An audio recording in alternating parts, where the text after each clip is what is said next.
Esiet sveicināti, mīļie draugi! Atkal ir svētdienas vakars, un atkal esam atnākuši mēs pie jums ciemos. Vakar. Šis ir ļoti interesants arī raidījums tādā ziņā, ciparu ziņā. Nevar saprast, vai to atzīmēt vai neatzīmēt, jo šis sanāk 33.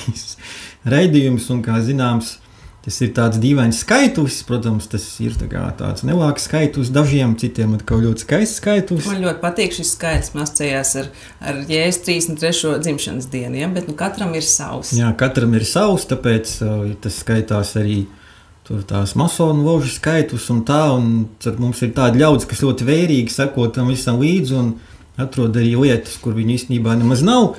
Tāpēc skaties, šoreiz tu nemiedz nekādas acis ciet, vai nav viena, netaisi žestus, nedara neko. Visam jābūt šoreiz. Labāk šoreiz nekustēties, lai ātrāk pienāk 34. tad būs miers. Bet ķeroties pie nopietnām lietām, gribējām pateikt jums lielu paldies visiem tiem, kas reaģēja uz to mūsu pagājušās svētdienas aptauju. Jā, atsaucība bija tiešām liela, pārsteidzoši liela gan mums, gan arī pašai izdevniecībai. Un pateicoties jums, laikam var teikt, ka mums kopā ir nedaudz izdevies, jā, un laikam sanācis mums ir, jā. Un process ir iekustināts, un izskatās, kad viss notiks, kā plānots. Jā, izskatās, ka kaut kas notiks, process aizgāja, un cerams, ka līdz Ziemassvētkiem kaut kas būs, un mēs, protams, informēsim, kas tur notiek.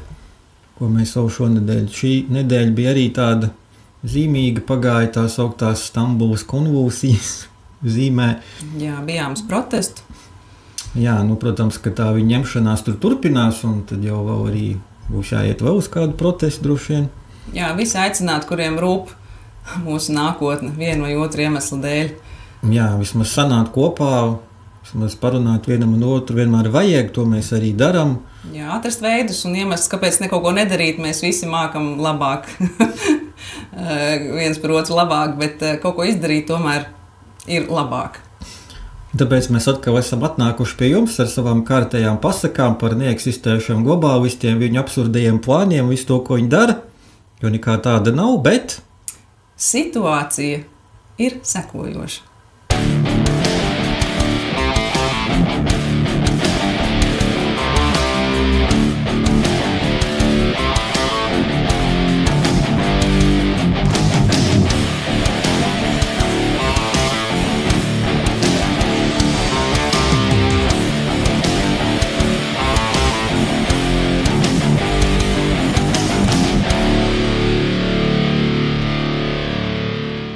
Kā jau jūs noteikti būsiet ievērojuši, tad visos globālos procesos un agendās tiek minēts šis mistiskais 2030. gads, līdz kuram jātop realizētiem tik daudziem globāliem plāniem un notikumiem. Jums nekas nepiederēs, bet jūs būsiet laimīgs. Faktiski šis teikums arī izsaka visu reseta būtību. Tomēr šis process prasa daudz dziļāku analīzi un izpratni par to, kas tas ir un ko tas nozīmē. Jau 2015. gadā ANO nāca klajā ar savu nolūku pārveidot pasauli tā, kā to grib viņi, un nosauc to par ilgtspējīgu attīstību. Šim karam pret cilvēci pievienojās 193 valstu valdības. Tas ir turpinājums jau 92. gadā pieņemtai agendai 21, taču šis rūpīgi plānotais cilvēces pakļaušanas plāns sākās vēl ilgi pirms tam.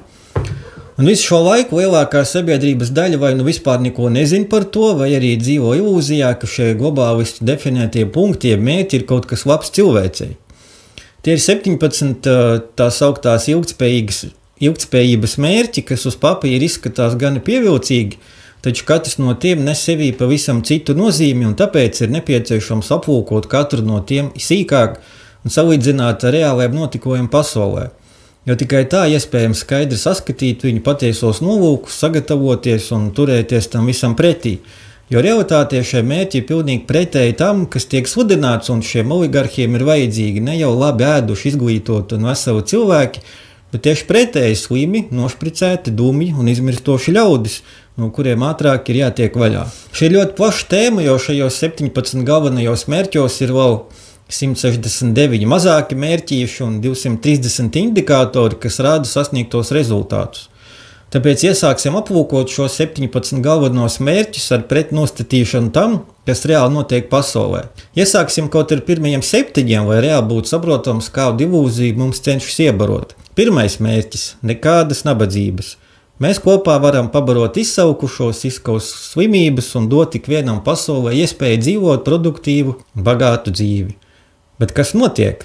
Esam to dzirdējuši gadu desmitiem, kamēr triljoni aiziet kariem un dažādām oligarhu institūcijām bez nekāda efekta uz reālo situāciju. Šobrīd vērojams globāls ēdienu trūkums, tīšām izjauktas apgādes ķēdes, masīvi biznesa un ražošanas likvidācija, bezdarba un izmisuma pieaugums, jau arī iepriekš it kā pārtikušos rietumos. Paralēli tam aizvien vairāk tiek eksperimentēts ar universālo ienākumu, kas domāts tiem, kas bez ierunām klausa valdībām. Otrais mērķis – nekāda bada.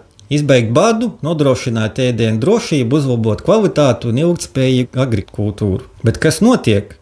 Kontrolēts bads, sankcijas uz augsnes bagātinātājiem, kā arī karš pret organiskiem audzētājiem un mazajiem zemniekiem, zemes platība pāriešana lielo korporāciju īpašumā, Monsanto Indes, Bills Gates kā lielākais ASV fermeris gēnu inženierija pārtikā.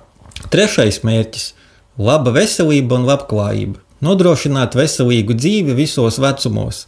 Bet kas notiek? Lielākā daļa pārtikas jau ir ģenētiski modificēta, produktu sastāvs kļūst aizvien garāks, sirds un asinsvadu slimības sit visus rekordus, tiek aizliegtas un demonizētas visas dabiskās zāles, notiek uzsēdināšana uz vakcīnām un ķīmijas jau no bērna kājas, vardarbīga eksperimentālo gēnu terapija un ar baktērijām pilno masku obligāta nesāšana un medicīnas dārdzība un nepieejamība parastiem cilvēkiem.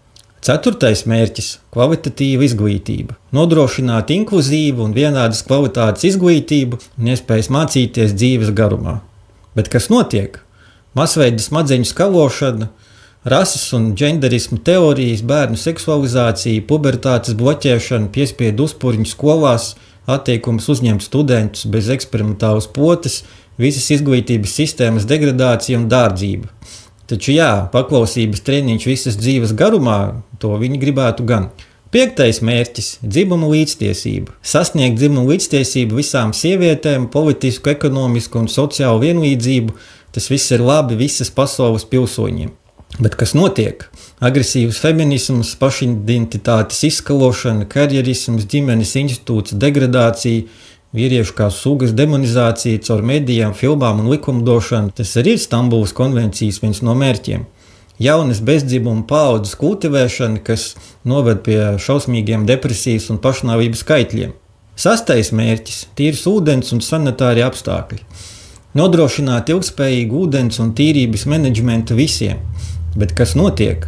Saldūdens monopolu pievāc lielās korporācijas, par īsto problēmu, jo okeāna piesārņojumu neviens īsti tā nesatraucas, tā vietā visi uzbrūk CO2. Lielāku apūdeņošanas projektu Āfrikā, jeb Lībijā sabumboja tas pats NATO, izraisot humanitāru katastrofu, bet tas jau nav kara noziegums, tāpat kā tas nav arī Izraēlas veiktās Palestīnas fermeru aku pieliešana ar cementu, vai šīs zemes viņi nevar izmantot lauksaimniecībai. Septītais mērķis – pieejama un tīra enerģija. Nodrošināt piekļuvi pieejamai, ilgtspējīgai un modernai enerģijai visiem pēc iespējas ātrāk. Šie risinājumi klimata pārmaiņu dēļ esot vajadzīgi mūsu izdzīvošanai. Nu kā tad? Bet kas notiek? Nekas nevar būt melīgāks par šo. Tiek darīts viss, lai cilvēkiem atņemtu lētu pieejamu enerģiju tā vietā, būvējot utopisko klimata neutralitāti. Bet bez lētas enerģijas nav iespējama ne ražošana, ne attīstība, ne labklājība masām. Līdz ar to strauji pieaug gan rēķini, gan visas cenas, kamēr tā sauktā zaļā enerģija ir meli, jo tā tiek nemitīgi subsidēta un ar to nav iespējams nodrošināt civilizācijas eksistenci. Tas viss vērsts tieši uz pretējo rietumu atmešanu atpakaļ feodālismu laikmetā. Te nav nekā pieejama, moderna un lēta, ja vien cilvēks nav miljonārs. Kā redzam, aplūkojot jau pirmos 7 šos uz papīra tik cēlos mērķus, skaidri redzam, ka tie nekādi neatbilst reālai situācijai un tam, kas patiesībā tiek darīts, jo process ir tieši pretējs. Taču vienlaikus ir pasludināts, ka būs ļoti intensīvi 7 šo mērķu uzspiešanas gadi, jo laika viņiem vairs nav īpaši daudz. Tāpēc mums ir jāgatavojas vēl nebijušam spiedienam, cenzūrai un meliem, jo tas ir vienīgais veids, kā viņi to var realizēt praksē. Tāpēc arī dzirdēsim aizvien vairāk brēkas par klimata pārmaiņām un dažādām steidzamām darbībām, tai sakarā gatavošanos vēl nākamām pandēmijām un daudz ko citu. Bet tik vienam jāsaprot, ka viņi visi nav nekādi cilvēces labdari, un viss, ko viņiem vajag, ir panākt mūsu totālu pakļautību viņu mirgainajām idejām. Bet mums atliek vienkārši to nedarīt. Šīs nedēļas trešdienā, jeb 2. augustā, tika izskatīta iespēja atmest tā saukto Stambulas konvenciju. Vienlaikus vairākas stundas ilga arī pikets pret to. Mēs arī tajā bijām un bija arī tiešraide. Kā jau ierasts, mūsu varneši turpina savas spēlītes un pēc vairāku stundu debatēm izvēlējās novirzīt šo jautājumu uz ārlietu ministriju, jo tas taču esot starptautisks jautājums. Līdz ar to šis drauds joprojām ir aktuāls un nekas nav beidzies. Arī bez visām konvencijām tās sauktās rietumu vērtības tiek un tiks spiestas visām tautām un sabiedrībām, tāpēc modrību nedrīkst zaudēt ne mirkli. Šajā sakarā īpaši interesants ir fakts, ka uz piketu bija atnācis arī Latvijas LGBT komūnas vadītājs un izgaismoja kādu būtisku lietu, kas ir aktuāla arī visā pasaulē un diezgan skaidri izzīmē to, ko nozīmē politizēta ideoloģija. Izrādās, ka arī lielākā daļa no viņiem ir pret to, un šai kustībai pievienotie Q plusi, jaukšanās cilvēku bioloģija un agresīvā propaganda šai sakarā ir vēl cits absurda līmenis. Tas viss ir sajaukts kopā un tiek padarīts par informatīvā un arī reālā depopulācijas kara ieroci pret nākamajām paaudzēm, tieši tāpat kā agresīvais vegānisms vai klimata histērija. Visas šīs lietas pašas par sevi spēj būt arī diskutablas un citas neaizskarošas, ja katrs nodarbojas ar savu lietu un to neuzspiež citiem. Taču, ja pie darba ķeras politiķu un naudas maisi, tas viss kļūst par ļoti agresīvu un uzbāzīgu propagandu. Jau esam stāstījuši par to, kāpēc tas tiek darīts. Bet šoreiz atcerēsimies kādu vēl 2019. gadā iznākošu pētījumu par šo būtisko tēmu. Viņi taču mūs aicina ticēt zinātnei. Nu re, šeit arī zinātne. Tika pētīts jautājums par to, cik daudz tad seksuālo uzvedību ietekmē iedzimtie gēni un cik to dara sociālā vide. Šis pētījums tika publicēts Science žurnālā gandrīz pirms 4 gadiem, un par to rakstīja arī visa lielā prese.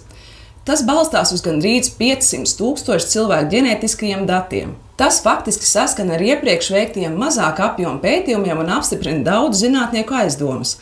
Kaut arī seksuālā orientācija daļai ir balstīta ģenētikā, bet neviens gēns to neietekmē nozīmīgi. Nekāda homoseksuālā gēna nav, apgalvo vadošā projekta pētnieks Andreja Ganna, Massachusetts štata Tehnoloģiskā institūta ģenētiķis. Tika atrasti 5 gēnu marķieri, kas ir saistīti ar seksuālo izvēli. Bet kopumā ņemot, tam visam ir ārkārtīgi maza ietekme uz orientāciju. Tas veido tikai 1%. Pētījumā atzīts, ka viss pārējais faktiski ir ārpus ģenētikas esoši faktori – apkārtējā vide, personība un citas lietas, kam ir daudzkārt nozīmīgāka ietekme uz to, kādu seksuālo partneri cilvēks izvēlēsies. Tieši tāpat kā ar visiem citiem uzvedības personības parametriem. Ja reiz ģenētika nosaka tik maz, bet apkārtējā vide tik daudz, tad tieši izmainot šo vidi un pasniegto informāciju var izmainīt arī seksuālu uzvedību. Tieši to arī sauc par varavīksnes un nu jau daudz iespējamo dzimumu propagandu, kas pieņems spēkā aizvien intensīvāk. Tajā nav nekā dabiska, jo tā ir sociālā inženērija ar konkrētiem nodomiem – sajaukt bērniem galvas un panākt to, lai jaunieši ir konfliktā paši ar sevi, savu apziņu, ķermeni un tālāk jau viņus apstrādā attiecīgās organizācijas un lielā farma. Tas viss ir aizgājis prātam neaptveramā absurda līmenī, jo pat vienzimuma attiecībās taču izvēlas savu dzimumu, kamēr šie transi nav neviens ne otrs. Nav skaidrs, kas tie ir un mērķis tam pēc loģikas ir iznīdēt veselu paudzi. Vai atceraties to grāmatu par Kārli, kas gribēja būt Karlīna, un Rūtu, kas gribēja būt Rihards? Toreiz to visu kūrēja neviens cits kā pati Labklājības ministrija.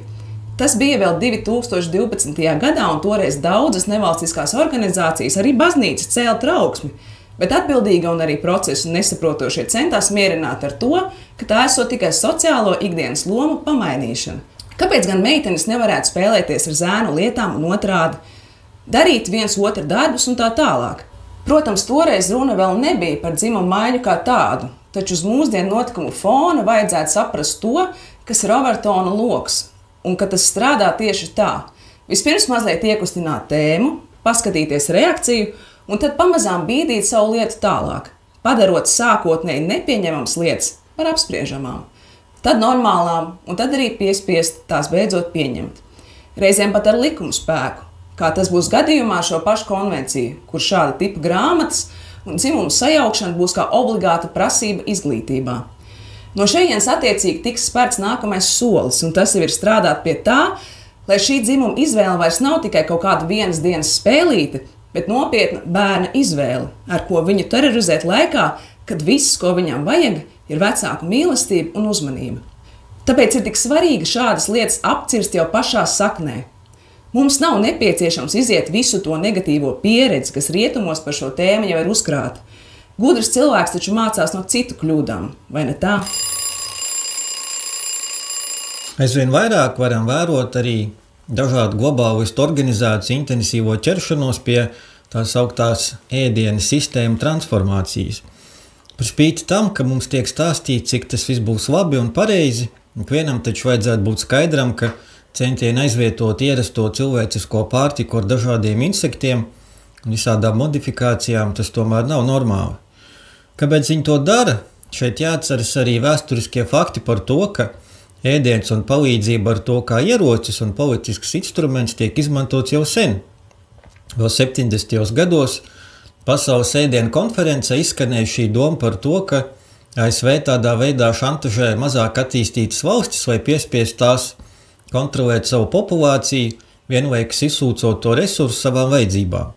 Mūsdienās sakarā ar globālistu vēlmi piespiest cilvēkus patērēt daudz mazāk un izmainīt mūsu ēdienkarti tā, lai cilvēkiem parastajiem atliek tikai ģenētiski modificēti un neveselīgi subprodukti, šī tēma kļūst aizvien svarīgāk un attiecīgi aizvien vairāk sastopas ar cenzūru.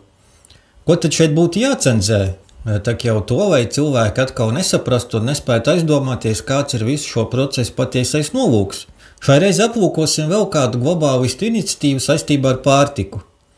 Aktīvi apgriezienus uzņem starptautiska kampaņa par to, ka visā pasaulē jāievieš bezmaksas maltītes skolās. Tam ir izveidota kārtēja organizācija ar attiecīgu nosaukumu un tiem pašiem cēlajiem mērķiem un jēdzieniem, kas jau kā tāda mantra tiek izmantoti jebkurā šodien viņu bīdītajā procesā. Te redzam to pašu ēdienu sistēmu transformāciju, ilgtspējību un, protams, tas viss jāizdara līdz 2030. gadam. Tā ir gluži apsēstība, bet tas ir viņu noliktais reseta gads, kad mums nekas nepiederēs, bet būsiet laimīgi. Šobrīd te pietiekušās 86 valstis, un kas interesanti, vienlaicīgi te atrodamas gan pašas bagātākās, kā Monako, Luksemburga vai Zviedrija, un arī pašas nabadzīgākās Āfrikas valstis.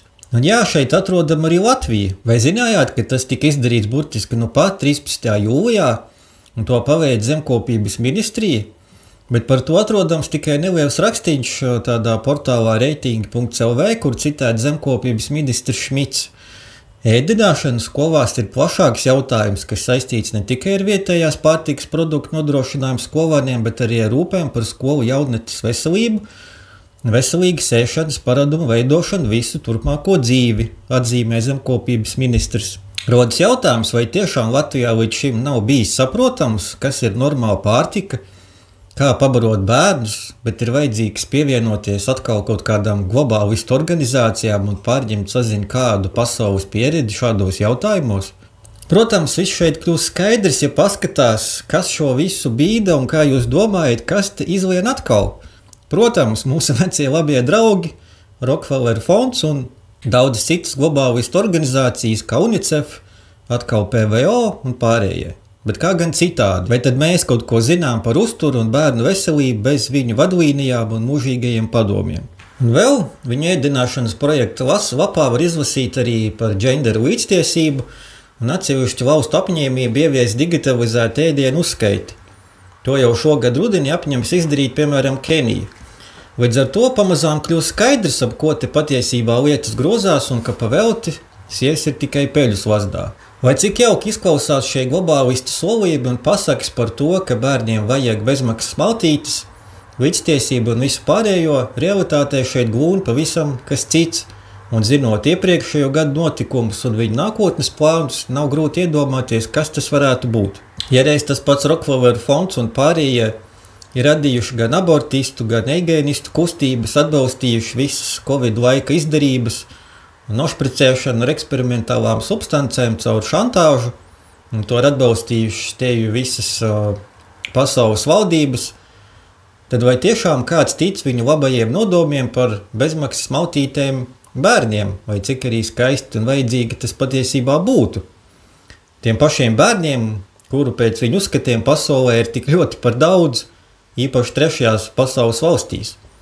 Ko īsti varētu nozīmēt šāds piedāvājums visās pasaules skolās, ņemot vērā pagātnes notikumus un viņu pašu aprakstīto nākotnes resetu un totālo kontroli? Paskatoties apkārt, skaidri redzam to, ka aizvien vairāk vecāku, pat strādājošo, vienkārši vairs nevar atļauties ne samaksāt rēķinus, ne pusdienas saviem bērniem. Turklāt aizvien vairāk tas notiek arī iepriekš salīdzinoši pārtikušajos rietumos. Tas viss ir panākts ar politiskiem lēmumiem, lockdowniem, sankcijām pašiem pret sevi un apsēstību ar klimatu pārmaiņām. Tā ir kontrolēta nabadzības ieviešana. Otrs faktors ir tas, ka Covid laikā visā pasaulē strauji pieauga mājās apmācāmo bērnu skaits. Turklāt mūsdienās aizvien vairāk vecāku apsver šo iespēju arī tāpēc, ka skolu programmas vienkārši kļūst aizvien degradējošākas un tajās ienāk tāpat sauktā dzimuma līdztiesība, ko pareizāk gan būtu saukt par vienādību un dženderu propagandu. Treškārt, kā jau tika minēts, notiek arī ēdiena revolūcija. Tā viņi sauc insektu ieviešanu ēdienkartē un dabiskās pārtikas ražotņu likvidāciju. Tad kurā brīdī šie trīs faktori krustojas? Ieslēdzam nedaudz loģikas. Šādas globālistu piedāvātas brīvpusdienas, ciem redzam, tiks izmantotas, lai piekukuļotu vecākus tomēr sūtīt bērnus valstu indoktrinācijas iestādēs, jo tur viņus vismaz pabaros. Tādā veidā panākot arī savas propagandas izplatību un vienlaikus normalizējot visu šo savu insektu un ģenētiski modificēto subproduktu lietošanu pārtikā jau no mazām dienām. Jo viņu dotais ēdiens vienlaikus būs arī monopols un nekā cita jau nebūs. Vai neēd, ko dod, vai neēd vispār. Un tas ir tikai redzamākā kontroles daļa. Tikpat viegli to visu var sasaistīt kopā ar universālo ienākumu, digitālo ID un sociālo kredītu reitingu. Vai arī vakcīnām, jo tikai tādiem bērniem šādas pusdienas varētu tikt piešķirtas. Realitāte ir tāda, ka mēs dzīvojam aizvien pieaugušā anticilvēciskā laikmetā un katra šāda globālistu it kā skaista iniciatīva ir noteikti jāuztver ar krietnu daļu skepses un pēc iespējas atcenšās no tā visu tomēr izvairīties. Un atkal mums jārunā par tām dramatiskajām klimata pārmaiņām. Lai cik ironiski tas viss šķiet uz mūsu tā arī īsti nepiedzīvotās vasaras fona, tomēr pasaulē šī globālās sasilšanas tēma kļūst aizvien dramatiskāka. Pareizāk gan teikt histērija par to. Burtiski nu pat 27. jūlijā ANO boss Guterres nāca klajā ar līdz šim biedējošāko un apokaliptiskāko vēstījumu. Savā uzrunā viņš paziņoja to, ka klimata pārmaiņas esot klāt. Tās esot biedējošas, un tas ir tikai sākums. Globālās sasilšanas ēra ir beigusies un ir sākusies globālā vārīšanās. Gaiss nav elpojams, karstums nav izturams un pie tā pilnībā esot vainojami cilvēki. Viss esot tieši tā, kā zinātnieki paredzējuši. Saskaņā ar viņa loģiku vainojamie cilvēki, protams, esam mēs, kas patērē pārāk daudz enerģijas, nevis viņi, kas lido ar privātām lidmašīnām un lieto desmitiem auto, eskortiem uz šīm savām klimata biedēšanas konferencēm. Šai sakarā ANO boss un pārējie klimata histēriķi laikam būs aizmirsuši to, ka šī pasaules gala sludināšana velkas jau no 70. un tas tiek sludināts katrus 10 gadus.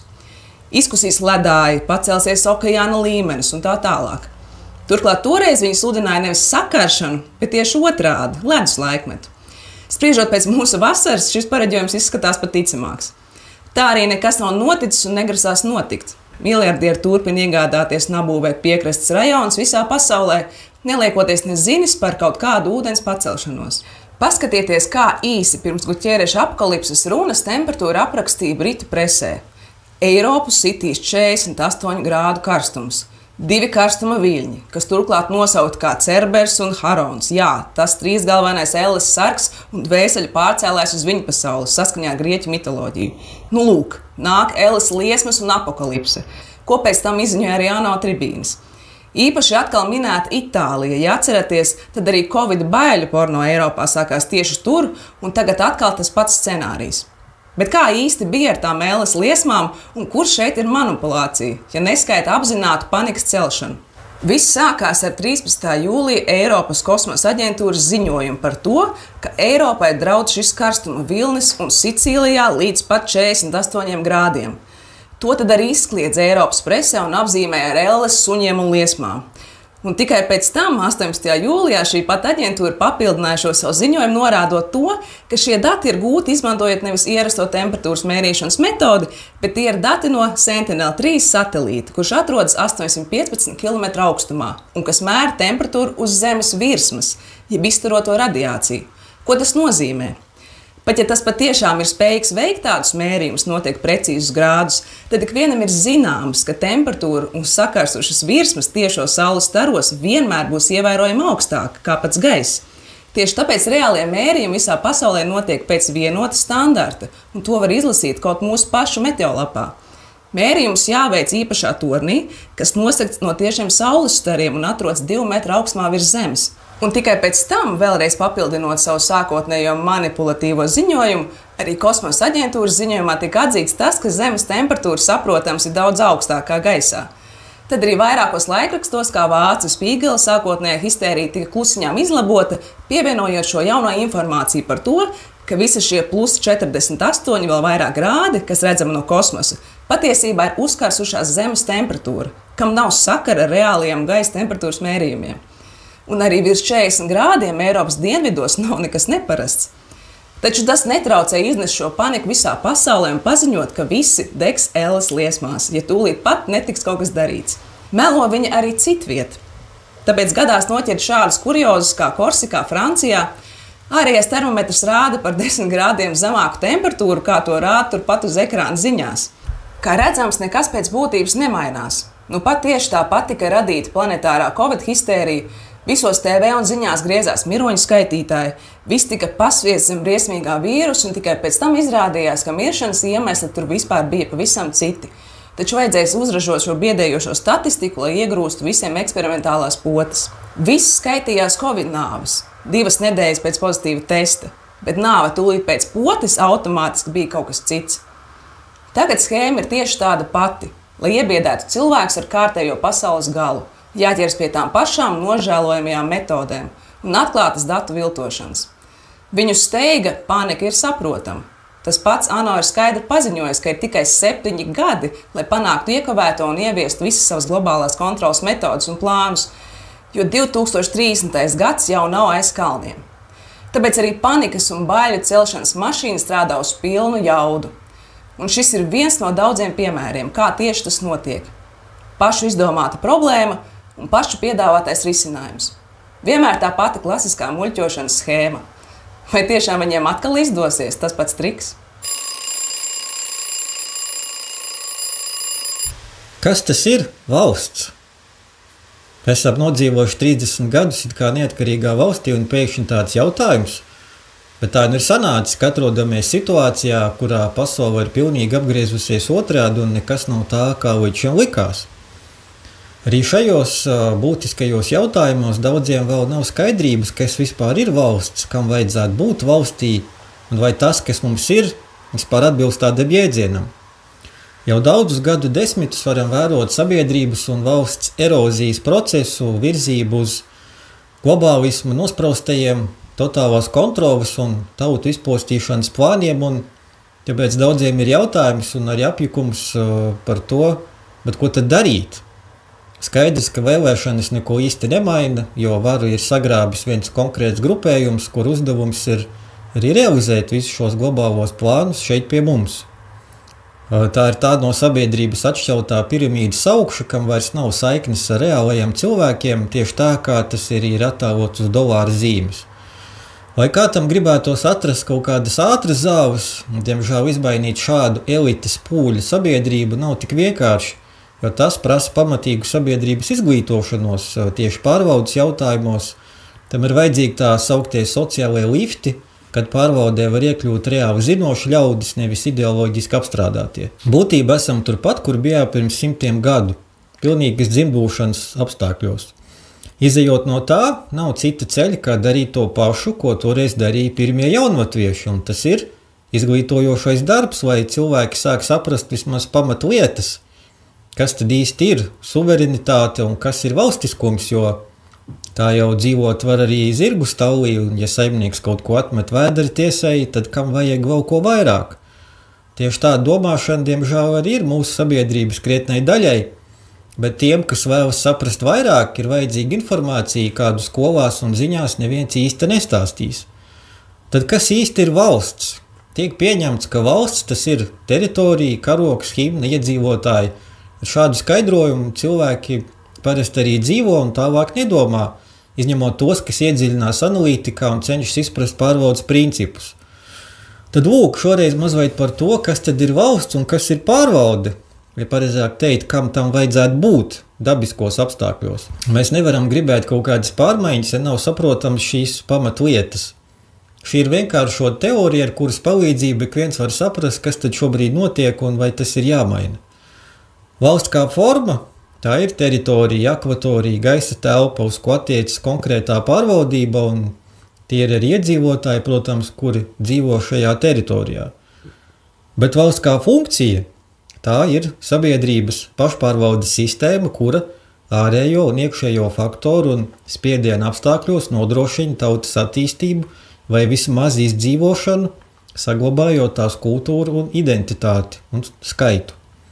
Ja kādā valstī netiek pildīta valsts funkcija, netiek pasargāti iedzīvotāji un to kultūrālā identitāte un skaitliskums, tad tā ir tikai forma bez satura un bez funkcijas, jo iedzīvotāji nevar izmantot savus valsts resursus savās interesēs. Tā to sauc par koloniju. Un vara arī nav abstrakts jēdziens, tā ir praksē realizējama spēja vadīt. Tā dalās 5 galvenajos veidos. Pirmā ir konceptuālā vara. Tā atpazīst dažādus faktorus, kur iedarbojas uz sabiedrību un attiecīgi formē vektori, jeb pārvaldes konceptus noteiktu uzdevumu sasniegšanai. Tā ir ilglaicīga ideja plānošana sabiedrības izveidē, kas prasa spēju rūpīgi izprast cēloņu un seku likumus, paredzēt dažādas reakcijas un faktorus. Šis ir pats svarīgākais varas veids, un to izmanto arī globālās elites savu tālajošo mērķu sasniegšanā, transformējot veselas sabiedrības un paaudzes un atsevišķas valstis ar dažādu informatīvo procesu palīdzību.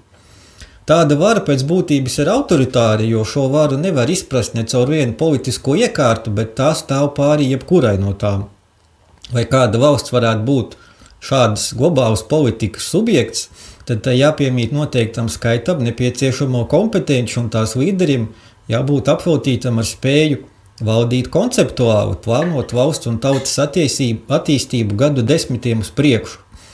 Tieši tāpēc mūsdienu demokrātijas principi ar tiem 4-5 gadiem nomaiņas patiesībā ir tieši globālisti izveidot, lai nebūtu iespējama ilgtermiņa attīstība tautas labā.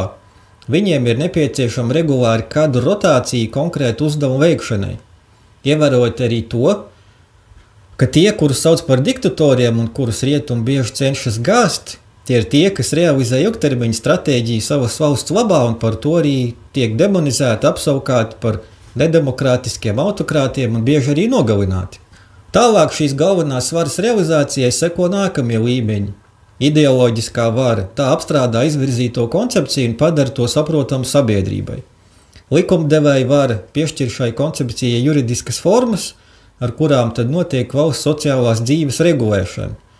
Izpildu vara nodrošina pieņemtās un juridiski noformētās koncepcijas īstenošanu, tiesu vara seko, lai šī koncepcija tiktu ievērota. Šis ir pašas vienkāršākās definīcijas, kādai būtu jābūt valstī, lai tā varētu realizēt labas pārvaldības principus un aizsargāt savus iedzīvotājus no dažādiem iekšējiem un ārējiem faktoriem, nodrošināt vismaz izdzīvošanu un aizsardzību no destruktīvas ietekmes. Diemžēl mēs redzam kaut ko pilnīgi citu. Šeit pie mums tiek realizēta pavisam cita koncepcija, kura vērsta uz depopulāciju, degradāciju un visa veida destruktīvu ideoloģiju atbalstīšanu. Mēs redzam to, ka šīs koncepcijas un ideoloģijas realizācijā piedalās visas augstāk minētās varas un sistēmas, jo tieši tāds jau arī ir tām noformulētais uzdevums no pašas augšas. Un tam ir arī skaidri dots nosaukums, tas pats lielais resets un visas agendas, kas saistās ar šo maģisko gada skaitu 2030. Ir skaidrs, ka šī koncepcija un ideoloģija ir naidīga šīs valsts pamatiedzīvotājiem un tā nenāk no tautas vidus, jo neviena tauta pati ar šķelšanos un pašlikvidāciju nenodarbojas. Uz to strādā dažādi apzināti destruktīvi spēki. Tāpēc, lai iedarbinātu valsts reālo funkciju, ir jāsaprot šī teorija un jāmaina pati koncepcija. Esošās sistēmas ietvaros to izdarīt nevar, jo tā nevis sargā no destruktīviem faktoriem, bet gan kalpotiem. Patreiz pārvaldu realizē korporatīvais klans, un tam ir vienošanās ar starptautisko globālo mafiju. Tautas pašpārvalde ir pilnībā izslēgta. Turklāt caur medijiem sabiedrība iestāstīts arī tas, ka par šiem procesiem vispār nav jāinteresējas, tie nemaz neeksistē. Labāk ir meklēt iekšējos un ārējos ienaidniekus, ir jāšķeļas, un ka mēs pat nesot tik politiski izglītoti vai vispār vēlētu savu tautas prezidentu. Ir ļoti maldīgs priekšstats par to, ka var uzrasties kāds līderis, kurš kaut ko izdarīs un sakārtos tautai par labu. Ir tieši otrādi, tāds līderis vai spēks uzrodas tikai tad, kad tautas masas ir nobriedušas pārmaiņām, kad tām jau ir iekšēji vēlme pēc īstas neatkarības un savas valsts, kas spētu plaukt un attīstīties. Vai mēs kā tauta vispār vēl spēsim kādreiz nonākt līdz tādai īstai atmodēji, uz šādu jautājumu skaidrs atbildes gan nav, taču savas sirdsapziņas priekšā ik viens var darīt vismaz to, ko spēj, lai vismaz noformulētu sev to, kādu mēs vēlamies redzēt mūsu zemi. Jo šobrīd tai nekādas koncepcijas un ideoloģijas nav, ja neskaita globālā genocīda plānus. Tāpēc mums šo koncepciju un ideoloģiju ir vismaz jārada kolektīvai apziņā, lai tālāk varētu īstenoties kaut kāda īsta tautas pašpārvalde.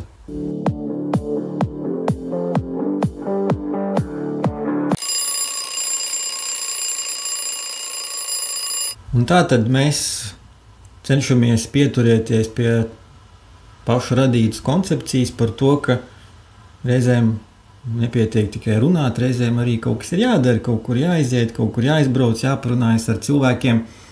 Šajā sakarā šoreiz mēs te gribējām jūs painformēt par to, ka 9. un 10. augustā Tūjā notiek ļoti skaists ģimenēm veltīts pasākums.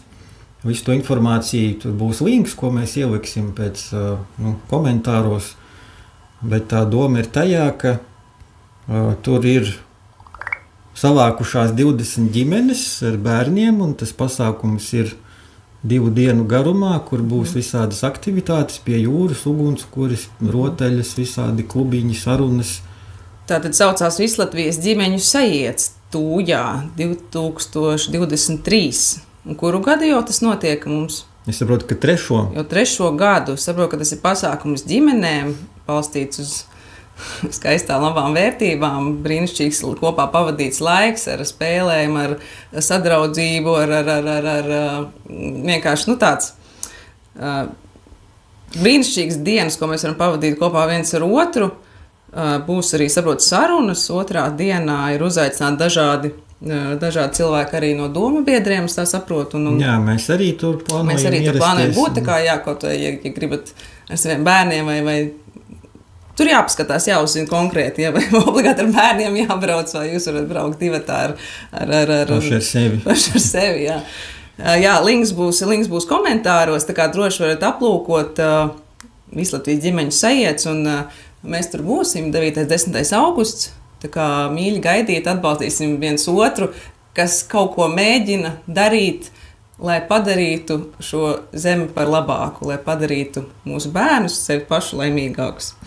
Jā, tāpēc, ka mums īstenībā nekādas Stambulas konvulsijas un nekādas citas everģēlības un visi šie globālisti padomi, ko viņi tik ļoti cenšās mums dot, īstenībā nekad nav vajadzīgi bijuši, jo man jau šķiet, ka lai nu ko, bet mums jau vajadzētu mācīt un zināt un saprast pašiem, kas ir vērtības, kas ir ģimene, kas jādara, kā viņi jābaro, kā viņi jāaudzina. Jau Rokfelers to zinās labāk par mums, sasodīts. Nē, gan jau, ka viņš zina ļoti labi, kā tas ir jādara, tikai ne jau to viņš mums stāstīs.